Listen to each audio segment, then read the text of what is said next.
Perkenalkan, nama saya Amanda Putri Anggraini dengan NIM 2111101082. Saksikanlah. Tapi sebelumnya kita akan membahas sedikit sebuah pendahuluan. Pembahasan mengenai sejarah peradaban Islam sangatlah penting untuk dijadikan perhatian saat ini. Tidak sedikit dari kalangan kita yang begitu kurang mengenal dan interest atau bahkan tidak mau tahu tentang sejarah peradaban Islam, sehingga nantinya bisa berdampak pada hilangnya dari halayak tentang pentingnya peristiwa-peristiwa atau kejadian di masa lampau yang bisa diambil hikmah dan dijadikan pijakan untuk masa kini atau zaman sekarang. Dan kita masuk ke dalam pembahasan. Pengertian, metodologi, dan sejarah peradaban Islam. Yang pertama, definisi metodologi. Secara bahasa, metodologi terdiri dari metode dan logi. Metode berasal dari metode, artinya cara atau jalan. Adapun arti lainnya ialah cara kerja yang bersistem untuk memudahkan pelaksanaan suatu kegiatan guna mencapai tujuan yang ditentukan. Sedangkan logi atau logos berarti ilmu. Jika digabungkan berarti ilmu berupa jalan atau cara dalam memahami sesuatu. Menurut Anita Puji, metodologi adalah studi tentang metode yang digunakan dalam suatu bidang ilmu untuk memperoleh pengetahuan mengenai pokok persoalan dari ilmu itu. Dan pembahasan yang kedua yaitu definisi sejarah dan peradaban Islam. Arti sejarah dalam Kamus Bahasa Indonesia adalah asal-usul atau keturunan, silsilah kejadian dan peristiwa yang benar-benar terjadi pada masa lampau. Sedangkan peradaban dalam kamus adalah identik dengan kemajuan atau kecerdasan, kebudayaan, lahir batin. Kaitannya dengan hal ini, terkadang ada yang masih bingung membedakan antara peradaban dengan kebudayaan, padahal keduanya memiliki perbedaan yang mendasar dan signifikan. Kebudayaan berasal dari bahasa Sanskerta, yaitu budaya, jamak dari budi artinya budi atau akal. Dalam bahasa Arab, sakofah, dan bahasa Inggris yaitu kultur. Sehingga maksud dari kebudayaan adalah hal-hal yang bersangkutan dengan budi dan akal. Jika diartikan secara luas, kebudayaan adalah keseluruhan gagasan dan karya manusia yang harus dibiasakan dengan belajar, beserta keseluruhan dari hasil budi dan karyanya itu. Adapun istilah peradaban jika diterjemahkan ke dalam bahasa Arab menjadi hadarah dan bahasa Inggris menjadi civilization. Istilah tersebut biasanya dipakai untuk bagian dan unsur dari kebudayaan yang halus dan indah seperti kesenian, ilmu pengetahuan, serta sopan santun dan sistem pergaulan yang kompleks dalam suatu masyarakat.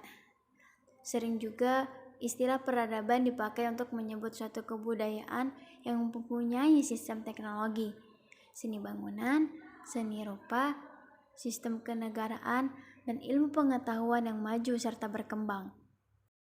Dan selanjutnya kita akan membahas yaitu periodisasi sejarah peradaban Islam dari periode klasik hingga modern. Sejak diwahyukan kepada Nabi Muhammad SAW, Islam terus mengalami perkembangan yang cukup signifikan. Agama Islam turut mendorong munculnya suatu kebudayaan yang kemudian dinamakan peradaban Islam. Dinasti dan kerajaan Islam berdiri, lalu berkembang pesat di beberapa pusat kota. Peninggalan dinasti berupa ilmu pengetahuan, barang temuan, dan lainnya cukup berpengaruh dalam peradaban modern saat ini. Seperti yang disebutkan di awal, secara umum peradaban Islam dibagi menjadi 3 periode besar, yakni klasik, pertengahan, dan modern. Yang pertama, periode klasik. Periode klasik dibagi ke dalam 2 fase, yakni fase ekspansi, integrasi, dan kemajuan dari tahun 650 sampai 1000 Masehi dan fase disintegrasi dari tahun 1000 sampai 1205 Masehi. Pada fase kemajuan Islam mengalami internasionalisasi. Pada masa Bani Umayyah, Islam mulai masuk ke Eropa melalui Spanyol. Pengaruh Islam kemudian meluas dari Afrika Utara sampai Spanyol di belahan barat. Lebih lanjut, perluasan ini menyentuh Persia hingga ke India di belahan timur. Pada masa ini, ilmu pengetahuan dan arsitektur berkembang di kota-kota Spanyol seperti Cordoba dan Granada. Beberapa bangunan dengan arsitektur megah juga dibangun pada masa itu, seperti Istana Az-Zahra Cordoba dan Istana Alhambra Granada. Sejumlah ulama besar bermunculan di fase ini, antara lain Imam Malik, Imam Abu Hanifah, Imam Syafi'i, dan Imam Ibnu Hambal dalam bidang fikih. Ada juga Imam Asy'ari, Imam Al-Maturidi, Wasil Ibnu Atta, Abu Huzail, Al-Nazam, dan Al-Zubai dalam bidang teologi. Sayangnya, pada fase disintegrasi, keutuhan umat Islam dalam bidang politik mulai pecah. Baghdad dirampas dan dihancurkan oleh Hulagu Khan pada tahun 1258 Masehi. Kekhalifahan sebagai simbol keutuhan politik mulai runtuh dan digantikan pemerintahan otonom di berbagai kawasan. Dan yang kedua yaitu periode pertengahan.